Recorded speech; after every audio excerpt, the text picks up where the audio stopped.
Hello friends, Radhe Radhe. Welcome to my blog. कैसे हैं आप सब लोग? मैं उम्मीद करती हूँ आप सब लोग बहुत अच्छे होंगे। हम सब भी बहुत अच्छे हैं। आज है संडे और देख लो फ्रेंड्स, गर्मी कितनी हो रही है, पसीना। अभी तो यार कुछ इतना काम भी नहीं करा तो ये हाल है। तो आज आ रहे हैं घर पे कुछ गेस्ट, आ रही हैं इनकी मासी और उनके साथ कुछ और लोग भी।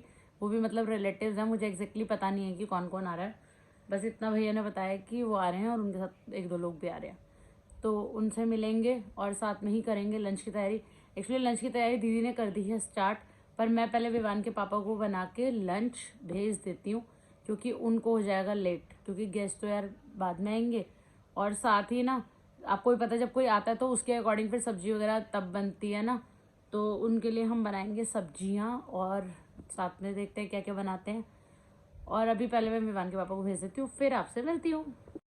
मौसी जी तो अब तक आए नहीं, पर खाना बनने की खुशबू जरा इन तक पहुंच गई और ये दो अनचाहे मेहमान हमारे यहाँ नाश्ता करने आ गए और बैठे देख रहे थे कि नाश्ता ही बन गया, लंच भी बन गया, पैक होके भी चला गया, हमारा नंबर कब आएगा।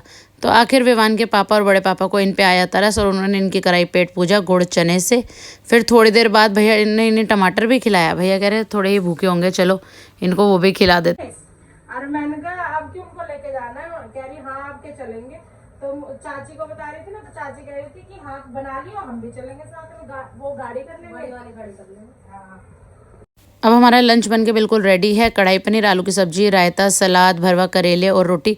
अब दीदी बनाएंगी फटाफट से रोटी और मैं सबको खिलाऊंगी। एक्चुअली दीदी को ना सर्व करना टफ लगता है, तो वो मुझे कहती हैं कि मैं रोटी बनाऊंगी, तू खिला दियो।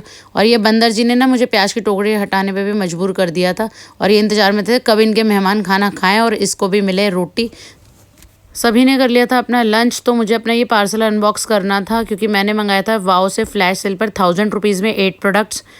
तो मुझे ये देखना था कि ये सही है या नहीं है, क्योंकि मैंने फर्स्ट टाइम वाओ के प्रोडक्ट्स देखिए, यूज़ तो बहुत बार करें, बट ऐसे ऑफिशियल वेबसाइट से मैंने फर्स्ट टाइम ऑर्डर करे थे। तो मैं देख रही थी कि फ्लैश सेल में ऐसा तो नहीं है कि नियर बाय एक्सपायरी है। चलिए देखते हैं।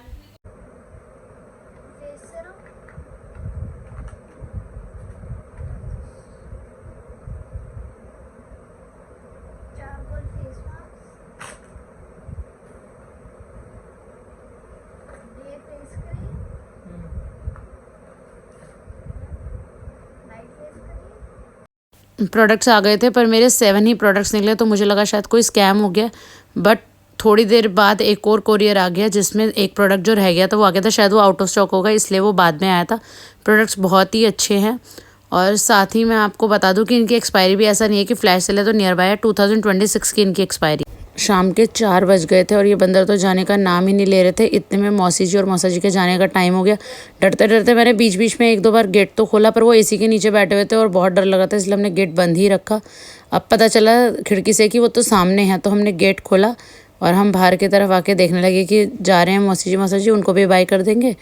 तो देखा, अब तो लग रहा है इनकी तैयारी है जाने की। ये जाएं तो हम अपनी बालकनी का हाल सुधारें, क्योंकि इन्होंने बालकनी हमने खिड़की से देखी बहुत ख़राब कर दी थी। अभी आपको भी दिखाती हूँ, देखो बालकनी का हाल। देख रहे हो हमारी बालकनी का हाल? वॉशिंग मशीन के तो अंदर तो इन्होंने बहुत ही गंदा कर दिया था, मतलब फ्लोर तो करे ही करे, वॉशिंग मशीन के अंदर तक इन्होंने गंदा कर दिया। अब देखो सफाई तो करनी पड़ेगी, कोई ऑप्शन नहीं है। इवन कपड़े भी मुझे लग रहा है दोबारा ही धोने पड़ेंगे, क्योंकि ये लोग उस पर बैठे थे तो अच्छा नहीं लग रहे थे बिल्कुल भी। सो फ्रेंड्स, हो गई है शाम, सब चले गए हैं। उनके जाने के बाद दीदी ने करी बालकनी क्लीन और मैंने करी किचन क्लीन, क्योंकि देखिए जब कोई आता है ना तो मन करता है उनके साथ थोड़ी देर बैठ जाए। कोई जल्दी से नहीं आता है, आजकल सबकी बिजी लाइफ है। तो मौसी जी काफी समय बाद हमारे घर में आए थे। एक्चुअली ये विवान के पापा की मासी हैं और उनके हस्बैंड यानी मौसी जी और मौसा जी आए थे। किसी काम से उन्हें दिल्ली आना था, तो वो हमारे यहाँ भी आ गए हमसे मिलने के लिए। तो बहुत ही अच्छा लगा, इतने दिनों बाद उनसे मिलके उनसे बातें करके बहुत ही अच्छा लगा, मजा आ गया। हमने उनको बोला कि फिर आ जाना।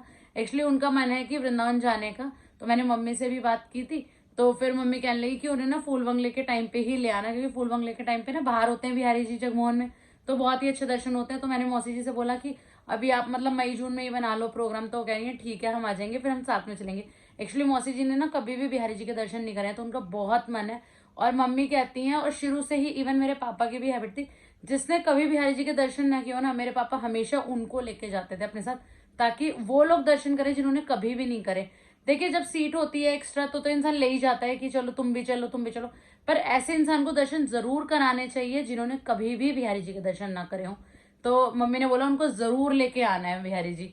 मैंने बोला हाँ मम्मी, तो उनको भी हमने कह दिया है वो जल्दी ही आएंगे फिर से, और फिर हम सब मिलके साथ में, क्योंकि चाची जी ने बोला कि जब वो जाएंगी ना तो हम भी चलेंगे साथ में। तो मौसी जी कहने लगे ऐसा करेंगे, बड़ी गाड़ी कर लेंगे, सब जने मिलकर चलेंगे। तो हम सब जाएंगे जल्दी ही वृंदावन। देखो कब जाते हैं, बना तो लिया है प्रोग्राम, बोल तो दिया है, देखो ठाकुर जी हमें कब बुला ले कुछ पता नहीं। और आजकल बिहारी जी में बन रहे हैं फूल बंगले, सुबह का अलग शाम का अलग।